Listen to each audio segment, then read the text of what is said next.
No one noticed her arrive. That was the point, in a place where survival depended on being seen at the right moments and invisible at all others. The librarian had learned early which mattered more. She kept her head lowered, her steps measured, her hands always occupied with something ordinary. Paper, ink, lists. Before the war, she had worked in a municipal library, a quiet building with tall windows and shelves that smelled of dust and glue. People came there to escape noise, to read, to remember things that were not immediately useful. She believed, then, that knowledge existed to be preserved. The camp taught her otherwise. Here, knowledge was dangerous. Names could kill. Numbers could erase a person faster than a bullet. A single line of ink could decide whether someone ate, worked, or vanished without explanation. That was why they put her there. Not because she was strong, not because she was defiant, but because she was careful. Her job was simple. On paper, catalog confiscated books, correct clerical errors, keep records aligned with orders that changed daily. She was told to remove personal markings, to standardize entries, to make chaos legible. What no one explained was that the system was already broken. Transport lists arrived incomplete. Dates contradicted each other. Names appeared twice, then disappeared entirely. Gods complained. Clerks argued. Authority demanded order where none existed. And in that confusion, the librarian learned something important. Mistakes were expected. That meant they could be used. The first time she altered a record, it was almost accidental. A smudged number, a name written too closely to the margin. She corrected it the way she had always corrected things slowly. Precisely, the man whose name she corrected did not disappear the next day. He did not disappear the week after either. She did not tell herself it meant anything. Hope was dangerous. Coincidence was safer. But then it happened again and again. Small things. A delayed transfer. A work assignment changed because a ledger said so. A person placed in the wrong group, then forgotten long enough to survive another night. No one praised her. No one noticed. That was how she knew it was working. The library room inside the camp was not really a library. It had no chairs, no windows, just shelves and a desk under a bare bulb. But people passed through it, constantly. Clerks, guards, supervisors, all trusting the paper more than the people it represented. She listened without appearing to listen. She learned which voices carried weight, which orders could be ignored, which corrections would be questioned, and most importantly, she learned how to look harmless. One afternoon, as she stamped a stack of forms, a guard paused beside her desk. He watched her hands for a long moment. "You're very quiet," he said. She did not look up. "Books teach that," she replied. He laughed and moved on. That night, alone in her bunk, she replayed the day in her mind. Every word, every glance, every risk she had taken without fully admitting it to herself. She understood then that what she was doing had crossed a line. It was no longer clerical work. It was resistance. Silent, fragile, built entirely on the assumption that no one would ever think a librarian could matter this much. She closed her eyes, knowing that once something is understood, it cannot be undone. And tomorrow, the lists would come again. By the second month, the librarian understood the rhythm of the camp better than most guards. Not the official rhythm, the whistles, the roll calls, the shouted commands, but the hidden one. The pauses between orders, the moments when paperwork lagged behind reality, the hours when supervision softened. Not from kindness, but from fatigue. That was where survival hid. Every morning, stacks of documents landed on her desk. Transport confirmations, work assignments, inventory reports. They were meant to reflect what had already happened, but often they dictated what would happen next. Paper moved faster than people. She learned which ink was final and which could still be altered.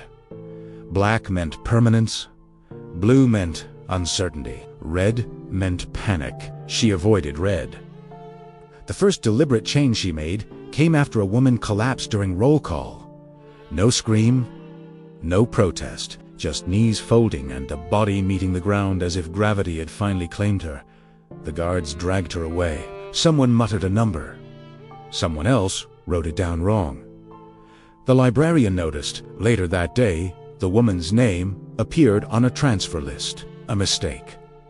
She should have been marked as removed. The librarian stared at the line longer than she should have. If she corrected it, the woman would vanish permanently. If she didn't, the system would hesitate.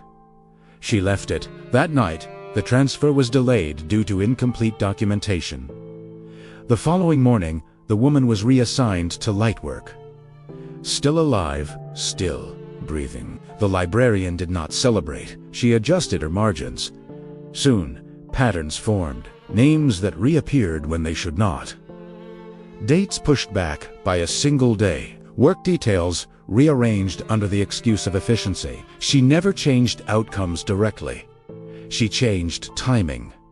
Time was everything. People whispered in the barracks about luck, about protection, about invisible favors. She avoided listening. Knowing too much made you visible. One evening, a young clerk approached her desk. His uniform was new, his hands clean. He leaned in slightly, lowering his voice. "You're good at this," he said. "At organizing," she replied. "At surviving," he corrected. She met his eyes for half a second, then returned to her papers. "Everyone survives differently." He lingered, then left without another word. From that day on, she felt watched. Not aggressively, not openly. Carefully. The librarian responded by becoming even more ordinary. She made fewer changes, but more precise ones. She corrected spelling errors publicly and adjusted numbers privately. She let small mistakes pass so that larger ones would not draw attention. At night, she counted breaths again, not out of fear, but calculation. How much could she do before the balance shifted? The camp punished patterns. It tolerated chaos. So she created noise. She corrected harmless errors loudly, argued over trivialities, submitted reports early, late, and inconsistently. She became annoying. Annoying people were dismissed, and in that dismissal, she hid. One afternoon, she found a folded scrap of paper inside a returned ledger. No handwriting, she recognized.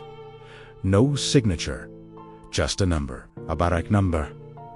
She stared at it until the ink blurred. Someone else was watching the lists. Someone else understood the language of paper. The librarian burned the scrap that night, but the number stayed with her.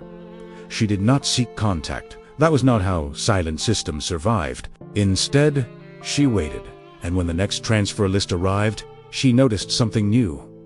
A correction already made. Not by her, by someone who knew exactly where to place it. The system had begun to speak back. From that point on, the lists no longer felt neutral. They felt watched. The librarian could not explain when that shift happened. There was no warning, no confrontation, no sudden change in routine, just a growing awareness that the paper now carried intention beyond orders. Someone was learning from her. Corrections began appearing before she made them. Dates adjusted by hours, not days. Names moved just far enough down a list to avoid immediate consequence. It was careful work. Invisible work. Too careful to be accidental. She responded the only way she knew how, by slowing down. Speed was suspicion. Precision was camouflage. She began to rotate her habits. She altered different types of documents each week. One week inventory, another week work assignments. Never the same category twice in a row. Never the same handwriting pattern. Her pencil strokes changed slightly each day. She became two people, the woman the guard saw, and the mind that lived inside the margins. The young clerk returned one afternoon, this time carrying a crate of files. He placed it beside her desk and spoke without looking at her. "They're auditing the records," he said. "When?" she asked. "Soon." Soon was dangerous. Soon meant preparation. Soon meant someone had noticed the noise beneath the chaos. That night, she did something she had never done before. She removed a name entirely. It was a calculated risk. The person listed had already been transferred, but the confirmation was missing. By erasing the name before it was finalized, she created a void. Systems hated voids. Voids triggered reviews. Reviews delayed action. It worked. The audit focused on structural discrepancies instead of individuals. Pages were clerks argued over procedure. Supervisors blamed one another. No one looked for a single missing name. But the cost was attention. A senior clerk began standing behind her desk more often, asking questions that sounded harmless, watching her hands when she wrote. "How long were you a librarian?" He asked casually. "Long enough," she replied. "Do you miss it?" She paused. "This is still a library," she said, "just without readers." He smiled thinly and walked away. The following week, the boy from the kitchen detail appeared again. This time, he did not speak. He slid a book onto her desk as if returning it. Inside the back cover, pressed flat between pages, was a sliver of paper no wider than a fingernail. 3 numbers. A time. She did not react. That was essential. The paper disappeared into her sleeve and later into ash. The numbers lodged in her memory like splinters. At the time indicated she made no changes. She waited. Waiting was an action. The change came from somewhere else. A gate opened 10 minutes late. A work detail a guard distracted by an argument that did not matter. By nightfall, 2 people were no longer where they were expected to be. Not free, but alive. The librarian did not sleep that night. She understood now that this was no longer individual defiance. It was coordination. And coordination demanded discipline. No gratitude. No acknowledgement. No trust. Only accuracy. She returned to her desk the next morning knowing something fundamental had shifted. If she was discovered now, it would not be for one error. It would be for the pattern she had spent months trying not to create.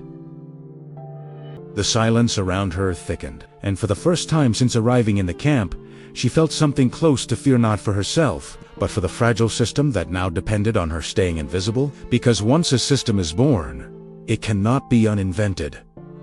Only protected or destroyed. The audit began without announcement. One morning, the librarian arrived to find her desk moved 3 inches to the left. It was subtle, deliberate. Nothing in the camp changed accidentally. 2 additional clerks were present that day. Their uniforms were cleaner, their questions slower. They did not ask what she did wrong. They asked how she did things. How do you decide which corrections to prioritize? Which records take the longest? Which errors repeat most often? She answered carefully, offering truths that led nowhere. Systems failed for many reasons. Paper tore, ink ran, people rushed. None of that was false. What she did not say was that she had learned which failures bought time. The boy from the kitchen detail disappeared. No notice, no record, no whisper. His absence sat heavy in the room. She did not ask about him. Asking was another form of visibility. Instead, she reduced activity. Fewer changes, smaller adjustments. She allowed mistakes to pass uncorrected if they did not threaten lives. Resistance, she had learned, was not constant motion. It was restraint. One afternoon, a senior officer entered the records room. Conversations stopped. Chairs scraped quietly against the floor. He walked the shelves, pulling books at random, flipping pages, as if expecting to find something breathing inside them. He stopped at her desk. "You like order," he said. "I like clarity," she replied. "Order creates clarity." "Sometimes," she said, and immediately regretted it. He studied her face longer than necessary. Sometimes she did not answer. After I left, the room did not breathe again for several minutes. That night, she dreamed of shelves collapsing, of paper raining down faster than she could read, of names shouting themselves back into existence. She woke before dawn. The next day, a file appeared on her desk that did not belong there. It was thin, too thin. Inside were documents copied too many times, smudged stamps, incorrect formatting, sloppy work, a trap. Someone wanted to see how she would respond. If she corrected everything, she would reveal her precision. If she corrected nothing, she would reveal negligence. She chose a third option. She corrected only the errors that would cause the file to be rejected by higher authority. Not enough to improve it, just enough to send it back into circulation. The file vanished. So did one of the new clerks. No explanation. No replacement. The system had decided, from that point on, her desk was left alone again. But the price became clear. The network shrank. Messages stopped. Corrections appeared less often. The atlas did not return. Survival had shifted from expansion to end. Weeks later, rumors reached the records room of approaching changes.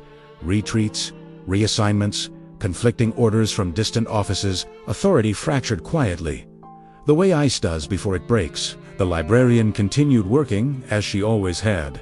On the final day before evacuation orders arrived, she found one last message inside a ledger. No numbers, no times. Just a line written so faintly, it was almost invisible. It mattered. She closed the book and returned it to the shelf. For the first time, she allowed herself to believe that silence had left a mark, even if no one ever named it.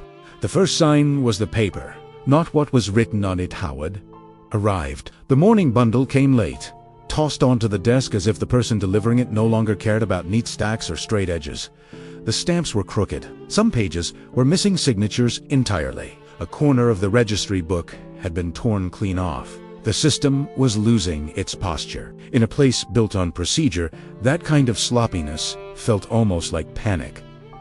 The librarian did not ask why. She didn't need to. She could hear it in the hallways. Hurried steps, clipped voices, doors closing too hard. She could see it in the guards' faces.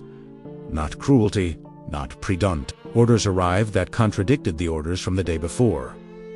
Work details were posted. 10 cancelled. Lists were copied.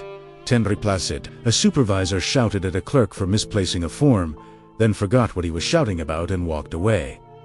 The camp had always been dangerous, but confusion was a new kind of danger. Confusion created opportunities and accidents. That afternoon, a clerk she had never seen leaned close and whispered, "They're moving everything." "Where?" she asked. He shrugged, as if where no longer mattered. Away.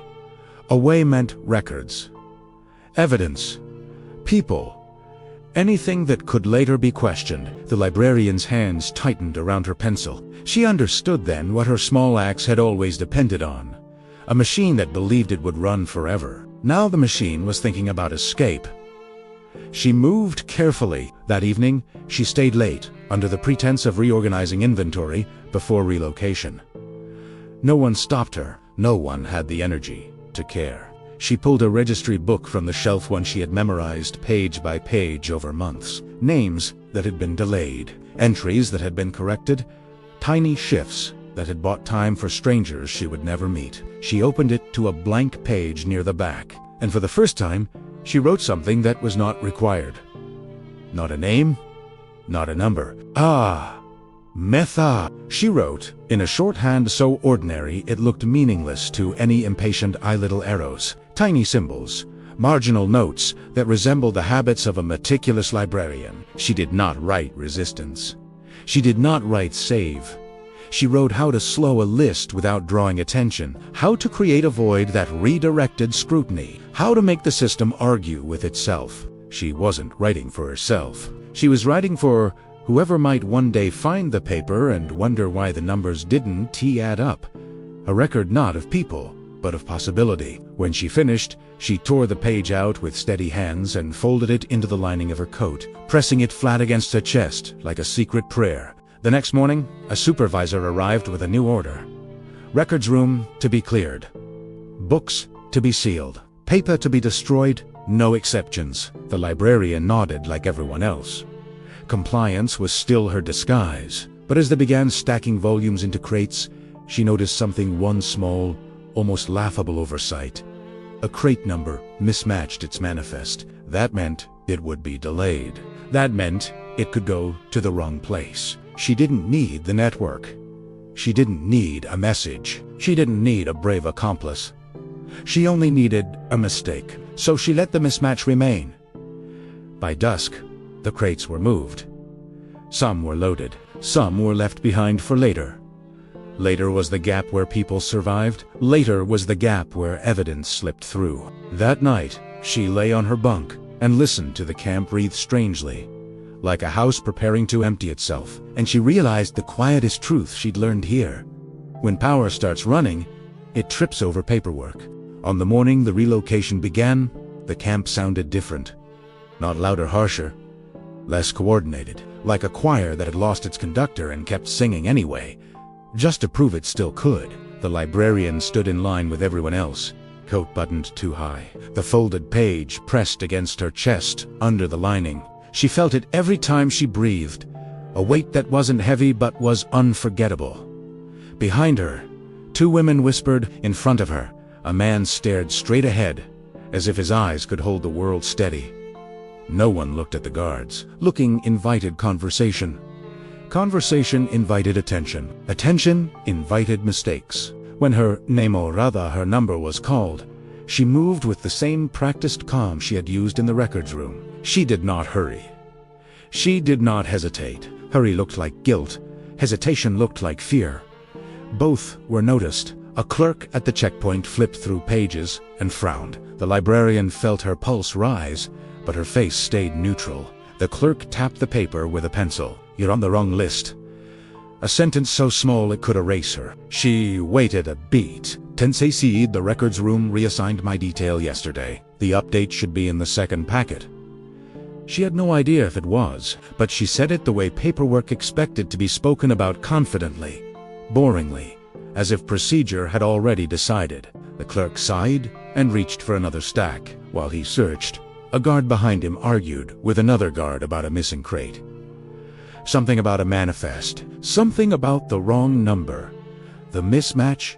Her mismatch. The librarian kept her eyes lowered. The clerk found an entry, grunted, and waved her through. She didn't exhale until she was 5 steps past the checkpoint. Inside the records room, chaos had replaced routine. Shelves were half empty. Paper drifted on the floor like dead leaves. Crates sat open, waiting for hands to do what hands were too tired to do.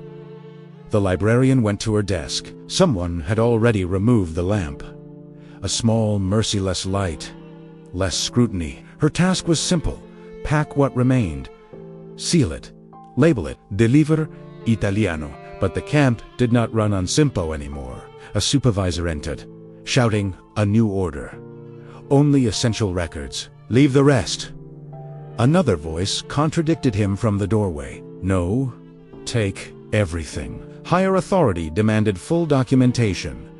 The supervisor cursed. The librarian watched them argue like men fighting over a sinking ship's furniture. Then she noticed something that tightened her throat. A registry volume lay open on the floor, the kind that was never left open, the kind that held names and dates and the thin paper trail of existence. The librarian's hands moved without permission from her mind. She knelt, closed it, and tucked it under a crate, as if hiding it from the argument itself, not saving Italiano, not preserving history, just protecting it from immediate destruction. A guard passed by and glanced down.